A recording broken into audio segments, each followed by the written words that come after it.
On n'a pas inclus le territoire nordique. Pourquoi? Le territoire nordique est essentiellement autochtone. Ce sont des groupes qui ont des conventions modernes, des traités modernes avec des outils de développement.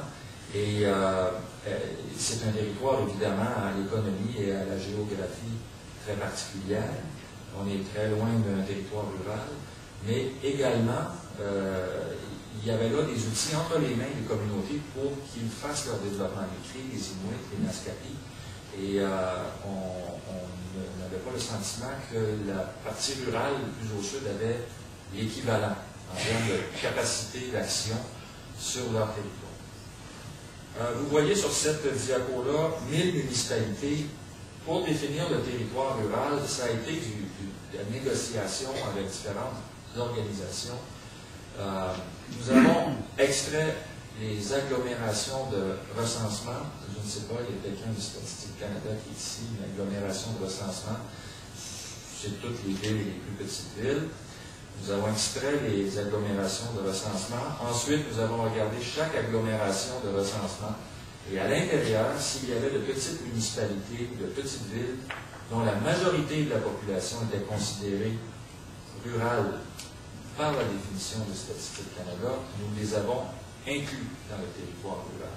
So, there has been some bargaining about who was rural and who were not. And it's basically, it's all the towns that are lower than 10,000 inhabitants are rural. Généralement, c'est toutes les municipalités de moins de 10 000. Mais il y a quelques exceptions, parce qu'il y a parfois de petites municipalités très urbaines, surtout autour de Montréal. Même si elles sont petites, elles ont plus de 50% de leur population qui est urbaine.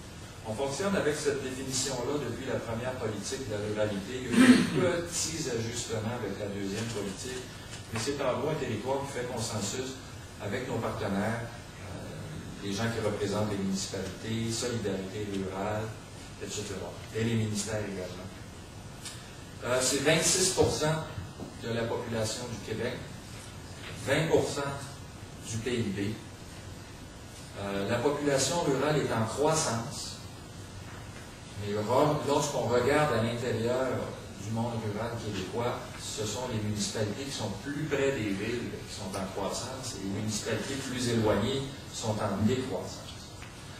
Le PIB par habitant est moins élevé en milieu rural qu'en milieu urbain, mais la croissance du PIB est plus forte en milieu rural qu'en milieu urbain depuis 1991. Encore une fois, c'est particulièrement vrai des municipalités qui sont plus près des grands centres et les municipalités les plus éloignées, c'est plus difficile.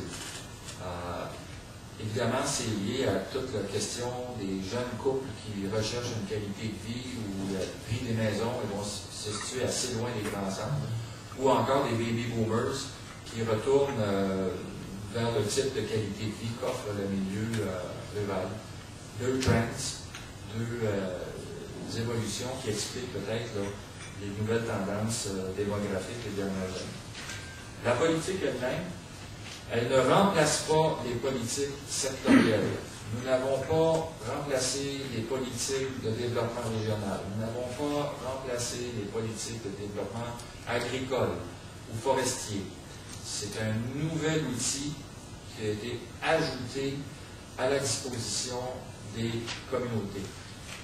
Les autres ministères n'ont pas nécessairement une approche qui est tout aussi décentralisée ou bottom-up que la nôtre, mais ils font face eux aussi au même lobby que nous et ils ont également le même désir de bien servir les populations et le fait que nous travaillons de la façon que je vais vous exposer amène d'autres ministères à s'inspirer de ce que nous faisons. Elle est multisectorielle. C'est une politique qui est attachée au ministère des Affaires municipales et le principal acteur est la municipalité régionale de comté. Alors, nous travaillons avec les MRC à qui nous allons demander de développer une vision pour l'ensemble de leur territoire qui est multisectorielle. Elle est orientée beaucoup sur le capital humain, bâtir le capital humain, la mobilisation et on favorise également l'innovation. Je vais vous expliquer comment. Le principal outil de la politique, c'est le pacte rural. Le pacte rural, c'est un contrat signé entre le gouvernement et chacune des 91 MRC, municipalités régionales de comté, qui sont rurales, toutes rurales ou en partie rurales. Et nous décentralisons l'essentiel de notre budget. C'est 213 millions, c'est 86% du budget de la politique qui est transféré au MRC. Que font les MRC? Alors, ce sont les élus, je vous disais, nous avons, la MRC est une structure faite des élus de chaque municipalité qui est représentée au sein de la MRC. Donc, ils ont la responsabilité, avec ces argents-là, d'établir une stratégie de mobilisation des populations, de faire un plan de travail pour le développement rural. Ils ont des argents qu'ils peuvent ensuite investir dans des projets de développement communautaire. Ce sont des projets qui peuvent toucher le développement économique ou la qualité de vie. Je vous donnerai des exemples. Donc là, les MRC actuellement savent qu'ils ont des argents depuis 2007 et ont jusqu'à 2014. Ils peuvent se donner un plan de travail à moyen terme quand même et investir en étant moins, je dirais, pressés, obligés d'avoir des résultats rapides. Je vais vous donner un exemple. Ici, c'est dans un hebdo régional dans la région de Masquinongé, entre Trois-Rivières et Montréal. Et on voit dans notre revue de presse que la MRC annonce le soutien à différents projets. Je vais vous en nommer quelques-uns. Le premier projet soutenu, c'est le temps des cerises. C'est une coopérative de solidarité. C'est un monsieur et une madame qui ne se sont pas limités à faire pousser des cerisiers.